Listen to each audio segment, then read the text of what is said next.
नमस्ते मेरे प्यारे दोस्तों, मेरी बगिया में आप लोगों का बहुत बहुत स्वागत है। दोस्तों, इस समय बहुत ज़्यादा कड़ाके की सर्दी पड़ रही है और पूरा नॉर्थ इंडिया में कोहरा छाया हुआ है। साथ ही साथ दोस्तों, अब धूप बहुत कम निकल रही है। इससे हमारे जो विंटर प्लांट्स हैं उनकी ग्रोथ लगभग रुक सी गई है और कलियां वगैरह जितनी बनी हुई थी बस उतनी ही बन करके रह गई हैं। जिस तरह से हम सभी लोग सर्दी से परेशान हैं, उसी तरह से हमारे पौधे भी सर्दी की मार झेल रहे हैं। इसलिए इस समय दोस्तों हमें अपने पौधों को ऐसा फर्टिलाइज़र देने की ज़रूरत है जिससे कि हमारे पौधों को गर्मी मिल सके और इसके अलावा दोस्तों हमारे पौधों में थोड़ा बहुत विकास होता रहे। दोस्तों, हमारे पौधों का अच्छी तरह विकास तभी हो पाएगा जब हमारे पौधों को अच्छी मात्रा में धूप मिलेगी। लेकिन अभी हमारे पौधे सर्दी की वजह से ख़राब ना हो, इसलिए हम अपने पौधों को फर्टिलाइज़र देंगे। दोस्तों, धूप ना निकलने की वजह से हम अपने पौधों को बार बार लिक्विड फर्टिलाइज़र भी नहीं दे सकते, क्योंकि अगर हम जल्दी जल्दी अपने पौधों को फर्टिलाइज़र देंगे तो हमारे पौधे की जड़ें इस फर्टिलाइज़र को ले नहीं पाएंगी और हमारे पौधे खराब होने का डर रहेगा।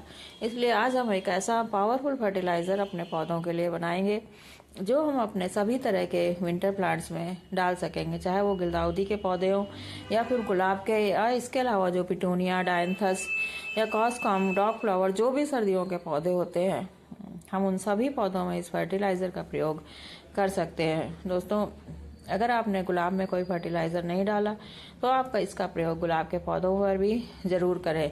इससे आपको अच्छा रिजल्ट देखने को मिलेगा और आपके गुलाब के पौधों में नए नए सूट्स निकलने शुरू हो जाएंगे।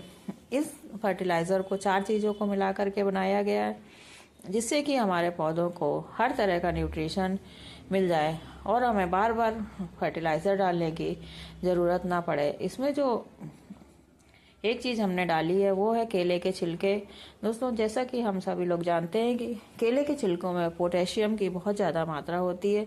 इसके अलावा इसमें फास्फोरस और नाइट्रोजन की भी मात्रा होती है, लेकिन पोटेशियम इसमें सबसे ज़्यादा पाया जाता है। दोस्तों, पोटेशियम से हमारे पौधों की कलियों का विकास तेजी से होता है और फूलों की साइज भी बड़ा होता है। इसके अलावा फूलों में एक प्रकार की चमक भी आती है। इसलिए 4 लीटर पानी में हम 10-11 केले के छिलकों को भिगो करके रख देंगे। कम से कम आपको 3-4 दिन के लिए इसको भिगो करके ज़रूर रखना है। और जो अगली चीज़ हमने इसमें डाली है वो है ये मस्टर्ड केक यानी कि सरसों की खली। दोस्तों, सरसों की खली सर्दियों के पौधों के लिए यानी कि सर्दी में हर तरह के पौधों के लिए ये एक रामबाण की तरह काम करता है। दोस्तों, एक ही गर्म फर्टिलाइज़र होता है। इससे कि हमारे पौधों को गर्मी मिलेगी और हमारे पौधे बहुत ज़्यादा सर्दी और कोहरे की वजह से ख़राब नहीं होंगे। दोस्तों, आपको 4 लीटर पानी में लगभग 100 ग्राम सरसों की खली भिगो करके रख देनी है। इसमें जो एक अगली चीज़ हमने डाली है वो प्याज के छिलके। दोस्तों, प्याज के छिलके में सल्फर पाया जाता है। इसके अलावा इसमें और भी बहुत सारे पोषक तत्व होते हैं। सल्फर इसका मेन इंग्रेडिएंट होता है।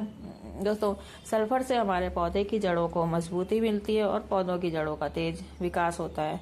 जब हमारे पौधे की जड़ें अच्छी रहेंगी तो हम जो भी फर्टिलाइज़र अपने पौधों को देंगे तो वो हमारे पौधे अच्छी तरह से ले सकेंगे और हमारे पौधे का विकास रुकेगा नहीं।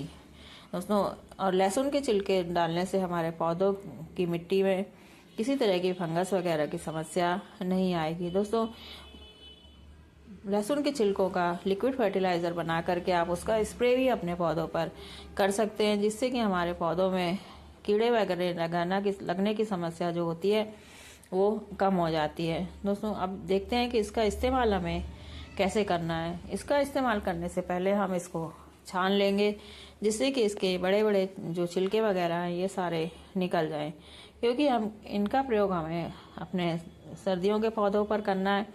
सर्दियों के पौधे बहुत छोटे छोटे होते हैं और इनकी जड़ें भी बहुत ज़्यादा कोमल होती हैं, इसलिए हम इनके छिलकों का इस्तेमाल अपने पौधों पर नहीं करेंगे। दोस्तों, 4 लीटर साफ पानी में हम 1 लीटर ये फर्टिलाइज़र मिला देंगे और जिससे कि इस तरह का सॉल्यूशन तैयार हो जाएगा और अब इसका इस्तेमाल हम अपने पौधों पर करेंगे। दोस्तों अगर आपको वीडियो थोड़ा सा भी अच्छा लगे तो प्लीज़ वीडियो को लाइक एंड शेयर करें और चैनल को सब्सक्राइब ज़रूर करें। दोस्तों आपके सपोर्ट की मुझे बहुत ज़्यादा ज़रूरत है। अब इसकी हम इतनी मात्रा अपने पौधों पर डालेंगे जिससे कि ये फर्टिलाइज़र पौधे की जड़ों तक पहुंच जाए और लेकिन ये ड्रेनेज होल से बाहर ना निकले।